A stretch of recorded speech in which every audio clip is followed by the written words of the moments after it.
coming to a close, but it has still been an eventful Saturday. There are many debates going on, and elections for next year have been completed. Daniel Webb has more on those candidates. Thanks, Lindsay. Saturday has been a day of speeches, campaigning, and voting. In other words, it's election day at TISL. Current Secretary of State and future Governor Alex Brown has nothing to worry about. He's running unopposed. He already has his sights on the 44th General Assembly. Is I really want to get 44 colleges for the 44th General Assembly, so I want to wrangle in some more colleges so that, we can have more people here. The spots that seem to be the most competitive are the pro tempore positions in the House and Senate. Whoever wins the House slot will be under Brandon Chrisman, the new Speaker of the House. Jessica Watts, the current Speaker, trained Brandon for the job and has all the confidence in the world in him. I have absolutely every ounce of faith in him that he will do a good job. The House knows that he knows what he's doing. After every contender had a chance to speak, delegates flooded the lobby to cast their votes. The new leaders are soon to be determined. Reporting for TISL News, I'm Daniel Webb. Thanks, Daniel. The elections were the big event of the day. Chris Davis has more on voting. Thanks, Lindsay. Though it may not seem like much, the TISL election process actually requires a lot more work than it may seem. Around 2:45, polls were open for TISL students to elect their future leaders. Each delegation was assigned a table to receive their ballots. Then each delegate had to sign a contract verifying that they had received the ballot. Once their ballot was filled out, they could submit their vote by turning it into the ballot box. But as soon as the polls were closed, the work began in earnest for the chairman of the Election Commission, Brian O'Bannon.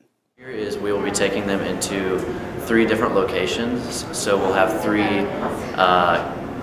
different teams, you could say, counting ballots, and we'll have witnesses from each candidate that will be watching us count ballots just to make sure that there's the candidates know that there's no fraud. O'Bannon went on to say that the reason they use 3 different teams to count the ballots is so that the news of who won doesn't get prematurely released before the official announcement.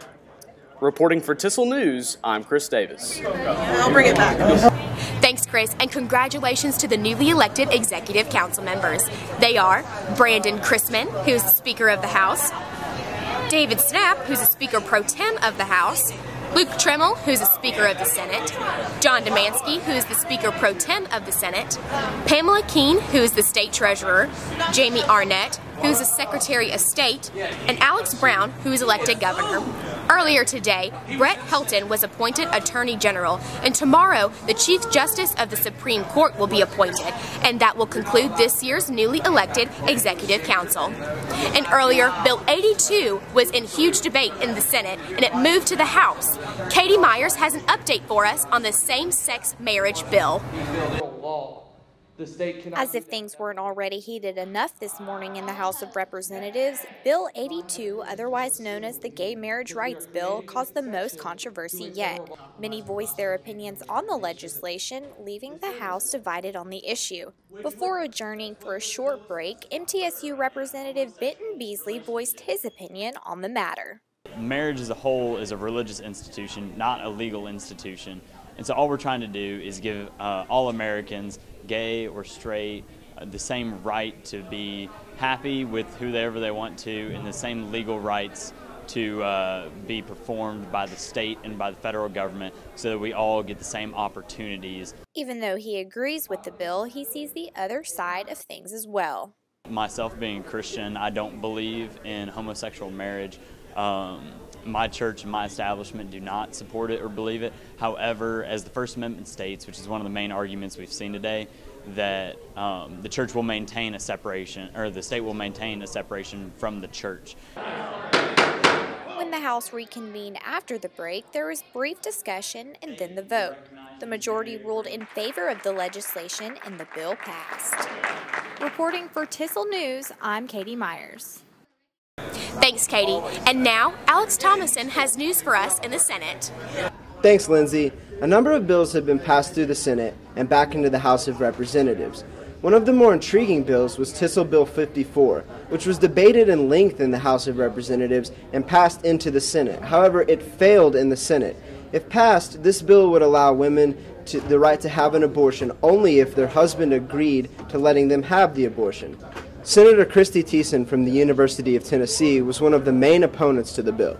Even though it is the husband's genetic material and he did have contribution, was that it still did not supersede the rights of the woman, especially because in this case, the woman is the one who does have to bear the brunt of the responsibility. You know, they obviously have to bear the child for 9 months, go through childbirth, and not only that, deal with the long-lasting ramifications of having a child, which even in a normal healthy pregnancy, your body changes for the rest of your life.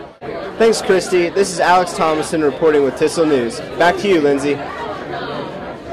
Congratulations again to the newly elected executive officers. We have one more day by Capitol Hill, and that means tomorrow we'll bring you even more updates.